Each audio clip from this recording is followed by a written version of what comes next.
अगर आप पीसीएम से 12th पास हो और अभी भी कंफ्यूज हो कि क्या करोगे आगे, तो इस वीडियो के एंड तक आपके पास एक क्लियर आंसर होगा। सिर्फ सजेशंस नहीं, एक प्रॉपर 6 स्टेप डिसीजन फ्लो जो आपको एग्जैक्टली बताएगा कि आपके लिए कौन सा करियर पाथ एक्चुअली काम करेगा। इंडिया में आज भी आधे से ज्यादा बच्चों को वो नहीं करने दिया जाता है जो उन्हें पसंद है, और जो बच्चे हैं उन्हें खुद नहीं पता है कि उन्हें क्या पसंद है।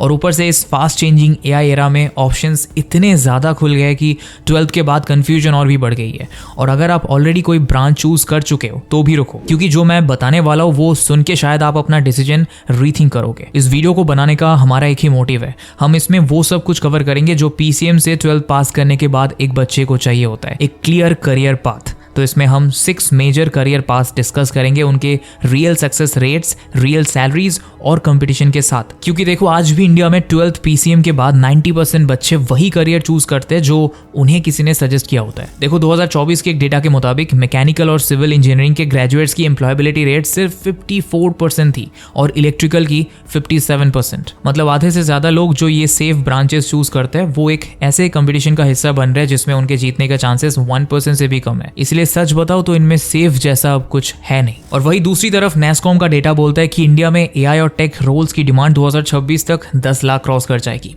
और अभी ऐसे ट्रेन प्रोफेशनल सिर्फ 16% है इंडिया में। मतलब एक बहुत बड़ी गैपिंग अपॉर्चुनिटी खुली है, लेकिन लोग है ही नहीं इसे फिल करने के लिए। तो ये कंफ्यूजन आ कहां से रही है? क्योंकि आज भी लाखों पीसीएम स्टूडेंट्स वही डिसीजंस ले रहे हैं जो आज से 20 साल पहले सही हुआ करते थे। पर इस वीडियो को देखने के बाद आपको एग्जैक्टली पता होगा कि आपके लिए कौन सा पाथ एक्चुअली काम करेगा। तो वीडियो पूरी देखना, क्योंकि एक गलत डिसीजन यहाँ आपके 4 से 5 साल वेस्ट कर सकता है, और एक सही डिसीजन आपके फ्यूचर की पूरी ट्रेजेक्ट्री बदल सकता है। तो वेलकम टू स्किल्स, या भारत का सबसे relatable career channel. So without any further delay, let's get started. अब देखो दोस्तों, 12th पीसीएम के बाद हम ऑप्शंस देखते हैं तो लगता है कि बहुत कुछ है। Engineering, government jobs, foreign education, pure science based, passion based careers, एक से एक ऑप्शंस है। लेकिन यहाँ प्रॉब्लम ये नहीं है कि ऑप्शंस कम है, प्रॉब्लम ये है कि हर ऑप्शन के बारे में जो इन्फॉर्मेशन हमें मिली है वो या तो बहुत पुरानी होती है, इनकम्प्लीट होती है, या किसी के पर्सनल बायस से भरी हुई होती है। तो आज हम क्या करेंगे, हम डेटा के बेसिस पर बात करेंगे और फिर ऑनेस्टली डिसाइड करेंगे कि कौन सा पाथ किसके लिए बेस्ट है। तो चलो शुरू करते हैं उस पाथ से जिसे इंडिया में सबसे सेफ समझा जाता है, government jobs. UPSC, SSC, NDA, ये वो नाम है जिन्हें सुन के घर में सबका चेहरा खिल जाता है। और पता है क्यों? क्योंकि इसमें स्टेबिलिटी है, रेस्पेक्ट और पावर है, और प्रेशर फ्री लाइफ की गारंटी है। लेकिन एक बार इसके एक्चुअल नंबर्स देख लो। यूपीएससी सिविल सर्विसेज में हर साल रफली 12 से 13 लाख लोग अप्लाई करते हैं, जिसमें से फाइनल सिलेक्शंस होती है 1000 से भी कम की। मतलब सक्सेस रेट निकालो तो लगभग 0.6 से 0.08%। मतलब 1000 सीरियस एस्पिरेंट्स में से सिर्फ एक को ही सक्सेस मिलती है। और दूसरा एग्जाम है एनडीए। एनडीए में हर एग्जाम साइकिल में 4.5 से 6 लाख कैंडिडेट्स होते हैं, जिसमें फाइनल सिलेक्शन होता है 400 से 500 बच्चों का। और एसएससी, सीजीएल में तो 28 लाख से ज़्यादा रजिस्ट्रेशंस हुए थे 2024 में। और हिस्टोरिकल डेटा कहता है कि इसका ओवरऑल सक्सेस रेट लगभग 0.12 से 0.15% के बीच रहता है। और ये सिर्फ एक अटेम्प्ट की बात नहीं है, आपने देखा होगा ऐसे भी लोगों को जो 2 से 4 साल प्रिपरेशन में ही वेस्ट कर देते हैं। अब यहाँ एक ज़रूरी बात, ये नंबर्स ये नहीं कहते कि आप गवर्नमेंट जॉब्स करो ही ना। अगर आपको जेन्युइनली पब्लिक सर्विस का पैशन है और आप सच में इन फील्ड में सर्व करना चाहते हो तो ये बात आपके लिए बिल्कुल सही है। लेकिन अगर आप सिर्फ इसलिए गवर्नमेंट जॉब की तरफ जा रहे हो क्योंकि वो सेफ लग रही है, तो ये डेटा आपको एक बार जरूर रुक के सोचने पर मजबूर करेगा। क्योंकि इस डेफिनेशन में सेफ का मतलब 3 से 4 साल अनसर्टेनिटी में बिताना भी हो सकता है। अब आगे बढ़ते हैं हमारे अगले पाथ पर, जो कि है कोर इंजीनियरिंग, जिसमें आती है मैकेनिकल, सिविल और इलेक्ट्रिकल इंजीनियरिंग। ये वो ब्रांचेस है जो 90s और 2000s में बहुत पॉपुलर हुआ करती थी। मैकेनिकल, सिविल, इलेक्ट्रिकल, एक टाइम था जब इन ब्रांचेस का नाम सुन के लोग समझते थे कि बच्चा सेटल हो गया है। पर अभी 2024 का डेटा कुछ अलग ही बात कह रहा है। देखो, डेटा के मुताबिक मैकेनिकल इंजीनियरिंग की एम्प्लॉयबिलिटी रेट 55% है, सिविल की 54% और इलेक्ट्रिकल इंजीनियरिंग की 58%। यानी इन ट्रेडिशनल ब्रांचेस से ग्रेजुएट होने वाले ऑलमोस्ट आधे स्टूडेंट्स प्लेसमेंट्स में स्ट्रगल कर रहे हैं। और इसका रीजन सिर्फ एक है, एआई और ऑटोमेशन कोर मैन्युफैक्चरिंग को इम्पैक्ट कर रहा है। कंपनीज पहले से कम वर्कर्स से ज्यादा काम करवा पा रही है, और जो करिकुलम इन लोगों ने पढ़ा है वो इंडस्ट्री की एक्चुअल डिमांड से पीछे चल रहा है। लेकिन यहाँ एक नुआंस है जो लोग कवर नहीं करते। अगर आप आईआईटी या एनआईटी लेवल कॉलेज से इन ब्रांचेस में आ रहे हो तो बात कुछ और होती है। आईआईटी बॉम्बे के मैकेनिकल स्टूडेंट भी गूगल में प्लेस होते हैं, क्योंकि वहाँ कॉलेज का ब्रांड इतना स्ट्रांग है कि ब्रांच सेकेंडरी हो जाती है। लेकिन ये चीज़ें सिर्फ आईआईटी एनआईटी तक वैलिड है। टियर 2 और टियर 3 कॉलेजेस के लिए ये सेम रूल बिल्कुल अप्लाई नहीं होता। और इनफैक्ट सिर्फ एक केस में ये आपके लिए वैलिड है अगर आप genuinely EVs, ISRO, infrastructure, manufacturing या रिन्यूएबल एनर्जी में इंटरेस्ट रखते हो, क्योंकि पैशन के साथ लिया हुआ कोर इंजीनियरिंग करियर अभी भी सॉलिड है, लेकिन मैक्सिमम प्रोबेबिलिटी के लिए हमारा अगला पाथ ज्यादा सही काम करता है। तो तीसरा पाथ है प्योर साइंसेस का, जिसमें बीएससी फिजिक्स, केमिस्ट्री, मैथ्स और आईआईएससी रूट आते हैं। ये पाथ रिसर्च के लिए बेस्ट है, इवन अगर आपको पीएचडी करनी है तो उसके लिए भी, या फिर साइंटिस्ट बनना है तो भी ये एक पाथ आपके लिए बेस्ट फिट होगा। पर अगर आपको जेन्युइनली साइंटिफिक डिस्कवरी में इंटरेस्ट है, सिर्फ तभी, क्योंकि इंडिया में एकेडमिक पोजीशंस की संख्या अभी बहुत लिमिटेड है। एक सिंगल ओपनिंग के लिए भी सैकड़ों पीएचडीज अप्लाई कर देते हैं, जिनकी स्टार्टिंग सैलरीज कंपैरेटिवली बहुत कम होती है। और देखो, ये रास्ता गलत नहीं है, पर मेरा काम है आपको अवेयर कराना सिक्के के दो पहलुओं से। तो ये पार्ट सिंपली एक स्पेसिफिक टाइप ऑफ लोगों के लिए है जो जेन्युइनली रिसर्च ड्रिवन है, जो मॉनेटरी रिवॉर्ड से पहले इंटेलेक्चुअल क्यूरियोसिटी को रखते हैं। और अगर आप वो इंसान हो तो इस बात का कोई सब्स्टिट्यूट नहीं है आपके लिए। और ये सब सुनने के बाद भी अगर आप अनश्योर है तो अगला पाथ शायद आपके लिए ज्यादा रेलिवेंट होगा।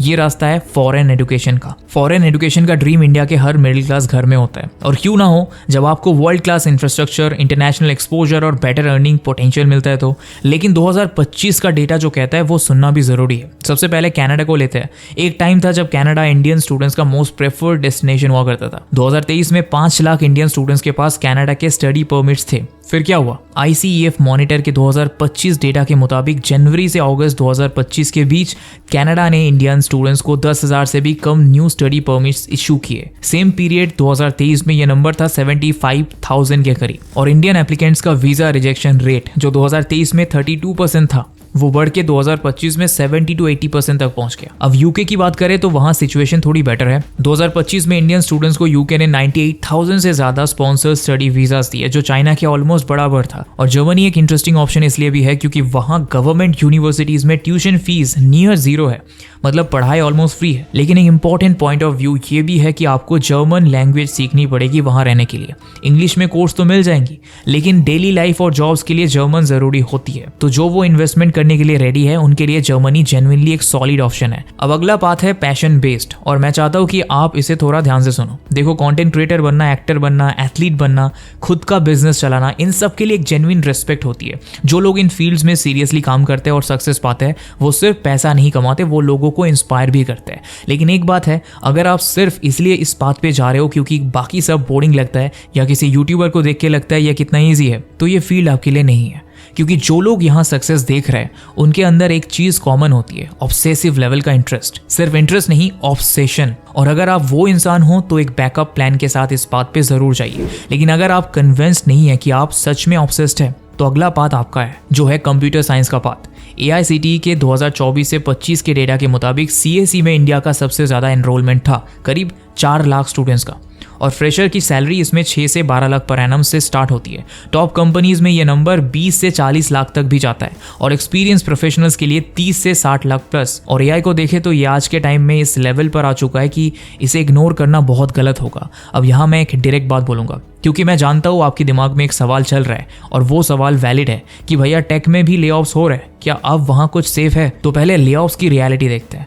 दोस्तों, 2026 के पहले 3 महीनों में ग्लोबली 52,000 टेक एम्प्लॉयज निकाले जा चुके हैं। ओरेकल ने एक बार में 12,000 इंडियन एम्प्लॉयज को निकाला है, और TCS ने 2025 में 12,000 जॉब्स सीधे कट कर दी है। और ये सच है, इन नंबर्स को इग्नोर करना गलत होगा, लेकिन पूरी पिक्चर देखना भी जरूरी है। 2025 में इन्फोसिस और कैपजेमिनी ने मिलकर 65,000 फ्रेशर्स हायर करने का अनाउंसमेंट किया है। नेस्कॉम का स्ट्रेटेजिक रिव्यू 2026 के मुताबिक इंडियन टेक सेक्टर में 58 लाख एम्प्लॉयज है, और फाइनेंशियल ईयर 25 में 1,26,000 और नई जॉब्स क्रिएट होंगी, और 20 लाख IT प्रोफेशनल्स को AI स्किल्स में एक्टिवली रिटेन किया जाएगा। वही वेव के फ्यूचर ऑफ जॉब्स रिपोर्ट 2025, जो 1000 से ज्यादा ग्लोबल कंपनीज के डेटा पर बेस्ड है, कहता है कि 2030 तक नेट 78 मिलियन जॉब्स क्रिएट होंगी। और इंडिया में स्पेसिफिकली AI रिलेटेड जॉब की डिमांड 2026 तक 10 लाख क्रॉस करेगी, जिसमें से अभी सिर्फ 16% IT प्रोफेशनल्स AI स्किल्ड है। मतलब डिमांड बहुत बड़ी है पर सप्लाई नहीं है, और आप वो सप्लाई बन सकते हो। और उसके लिए आपको क्या करना होगा वो देख लेते हैं। सबसे पहले तो समझना होगा कि जो लोग रिपीटेटिव काम करते हैं उनकी जॉब सबसे पहले रिप्लेस होगी, और जो लोग AI के साथ काम कर रहे हैं, कॉम्प्लेक्स सिस्टम्स डिजाइन करते हैं, डेटा के डिसीजंस लेते हैं, उनकी डिमांड पहले से ज्यादा हो जाएगी।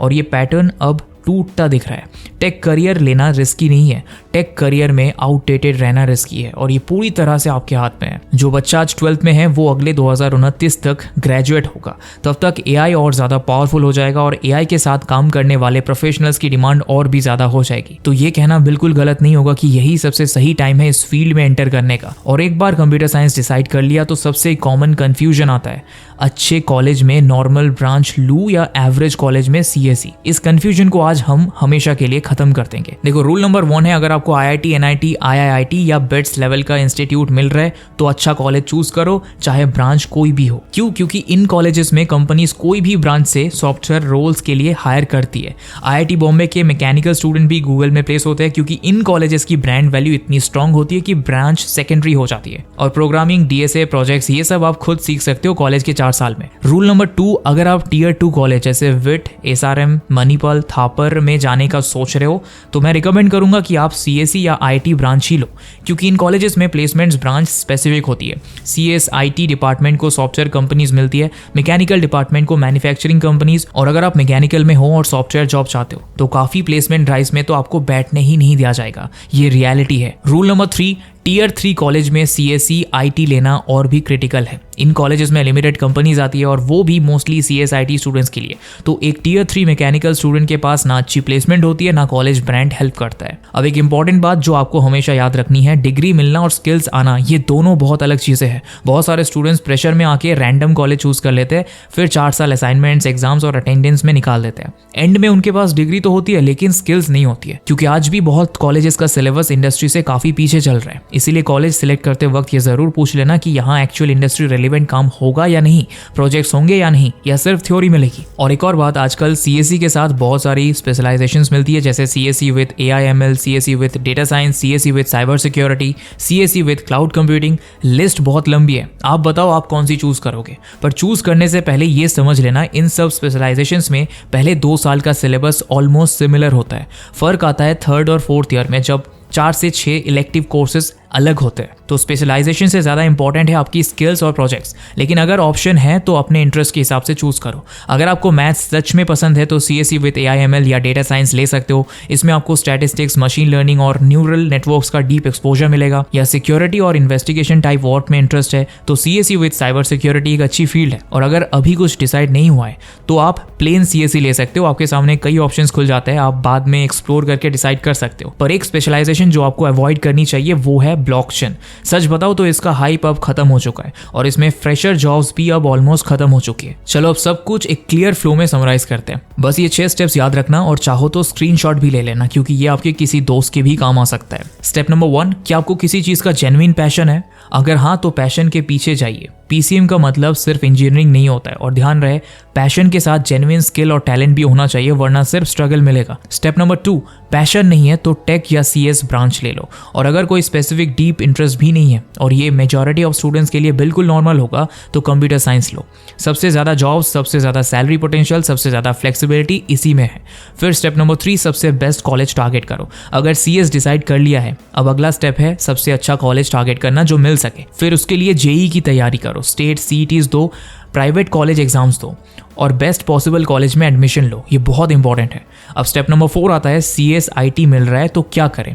मैं कहता हूँ ले लो। और आईआईटी, एनआईटी, बिट्स है तो कोई और ब्रांच भी चलेगी। जैसे आप टेक में ही आ सकते हो, पर अगर नहीं है तो कोई दूसरा कॉलेज कंसीडर करो और सीएस के लिए फाइट करो। स्टेप नंबर 5, स्पेशलाइजेशन में कंफ्यूज हो तो प्लेन सीएसई ले लो, आपके पास फिर भी सारे ऑप्शंस खुले होंगे। और स्टेप नंबर 6, और बीटेक पॉसिबल नहीं है तो बीसीए कर लो। दोनों का डेस्टिनेशन सेम ही है, बस रूट थोड़े डिफरेंट है। और वीडियो को एंड करने से पहले मैं एक चीज क्लियर कर देना चाहता हूँ, ये वीडियो ये नहीं कह रहा है कि सिर्फ एक ही करियर सही है, बल्कि मेरा मोटिव इस वीडियो से आपको हर फील्ड की रियलिटी दिखाना है और आपको वो सब बताना है जो डिसीजन लेते हुए आपके लिए जरूरी हो। तो अगर आपको गवर्नमेंट जॉब का जेन्युइनली पैशन है तो जाइए, लेकिन जाते वक्त आपको पता होना चाहिए कि कंपटीशन कैसा है और कितना टाइम लगता है। और अगर आपको अभी कुछ नहीं पता है कोई स्पेसिफिक पैशन नहीं है, कोई क्लियर डायरेक्शन नहीं है, तो ये बिल्कुल नॉर्मल है। और इस सिचुएशन में जो पाथ आपको प्रोबेबिलिटी के हिसाब से मोस्ट लाइकली सक्सेस दिलाता है वो कंप्यूटर साइंस है। तो अभी आप जो भी डिसीजन ले रहे हो ले लो, लेकिन डेटा देख के लेना, अपने एक्चुअल इंटरेस्ट से लेना, सिर्फ इसीलिए मत लेना कि किसी ने सजेस्ट किया था। और एक लास्ट बात, जो भी पाथ चूज करना उस पाथ में स्किल्स बिल्ड करना मत भूलना। जैसा कि मैंने बताया, डिग्री मिलना और स्किल्स आना दोनों बहुत अलग चीज़ है, और इन दोनों के बीच का गैप ही डिसाइड करेगा कि आपका करियर कैसा होगा। अब अगर ये वीडियो आपको थोड़ी सी भी हेल्पफुल लगी है तो एक काम करो, कमेंट में लिखो आपने कौन सा पाथ चूज किया है और क्यों किया है, क्योंकि ये कमेंट सेक्शन सिर्फ एंगेजमेंट के लिए नहीं है, ये एक स्पेस है जहां इंडिया के स्टूडेंट्स एक दूसरे की हेल्प कर सकते हैं और क्या पता आपको कोई स्टडी पार्टनर मिल जाए। तो अगर आपके किसी दोस्त ने अभी 12th के एग्जाम्स दिए हैं PCM से, तो ये वीडियो उसे ज़रूर शेयर करना और देखना इस एक सही डिसीजन के बाद वो आपको शुक्रिया बोलेगा। और इसी के साथ मिलते हैं अगले वीडियो में, तब तक के लिए सीखते रहो, ग्रो करते रहो, एंड दिस इज स्किल्स या।